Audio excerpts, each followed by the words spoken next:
Let's talk about Mughal history. Mughal history has plagued my school life for long enough that I thought it was about time to talk about it.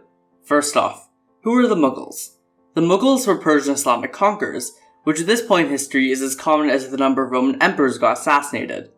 They existed from roughly 1526 to 1726, and were most likely offshoots from the Ottomans, aka the other big juggernaut of Eurasia.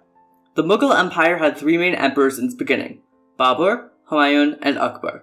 The Mughal story begins with Babur, the OG of the Mughal Empire, in 1526. Babur wanted to conquer India because he was inspired by his relative Timur, who had conquered India several years prior. However, the road to that success was filled with many different trials and tribulations. To understand this, we need to understand Babur's backstory. This all starts with the Barlas tribe, where Babur was born. The Barlas tribe was one of the main nomadic tribes in the Mongol Empire. Select members of the Barlas tribes thought of themselves as Turks, which sadly doesn't mean that they abide by the Turkish stereotypes of being kebab-eating, camel-riding people, but instead they spoke the Turkish language and participated in Turkish customs. Due to their influence, the Mughal Empire was largely Turkish in nature. At age 43, Babur began his campaign, which was the first main step to creating the Mughal Empire.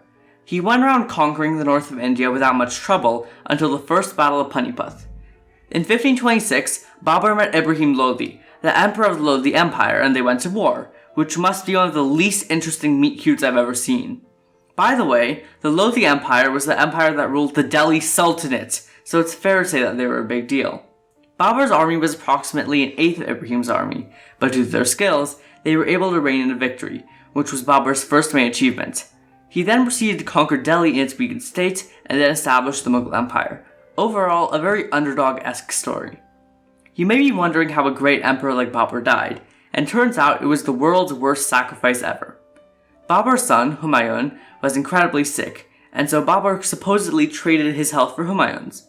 Later that year, Humayun survives and Babur dies of sickness.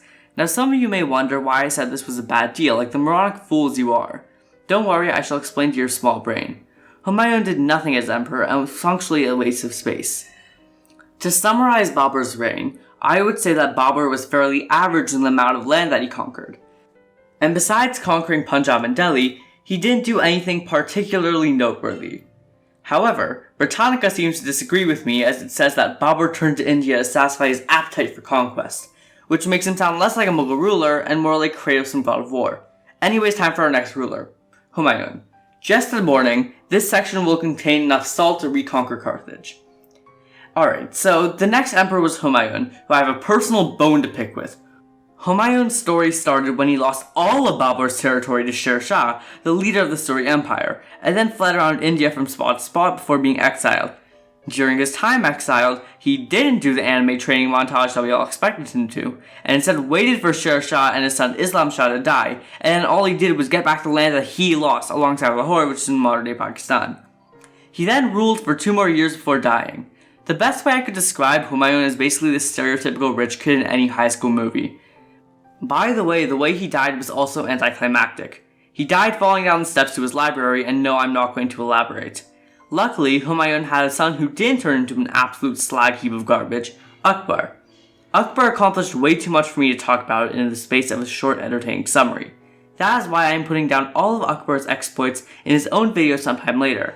However, I can't just ignore Akbar, so instead I'm going to put down a very brief summary of his time as emperor. Akbar took the throne in 13 and ruled from 1556 to 1605, a whopping 49 years. By the way, I would like to say how terrible it is to put your kingdom under a 13-year-old's guidance. What insightful things could he tell you? Anyways, Akbar's reign is largely known as the peak of the Mughal Empire, even though later reigns would hold more land. The 2 main reasons for this is because of Akbar's fondness for the arts and his religious tolerance. First, his relationship with the arts.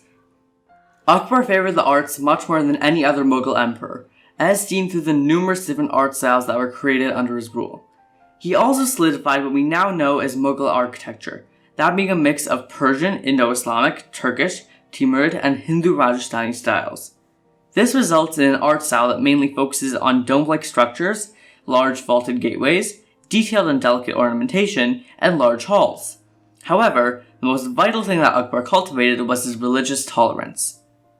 The religious tolerance present during Akbar's reign was unparalleled by any other emperor.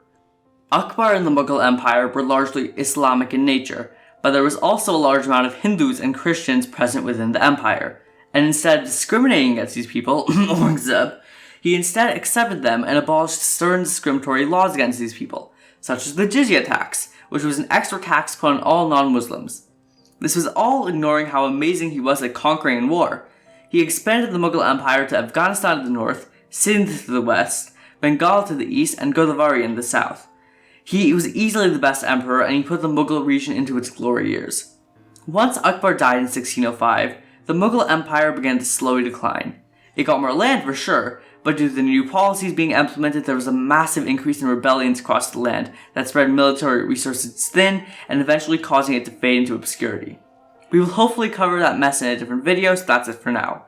Overall, the beginning of the Mughal Empire was great, advancing science and the arts, while also gaining quite a bit of land. My overall rating is 7 out of 10, and thanks for bringing down the score, Humayun.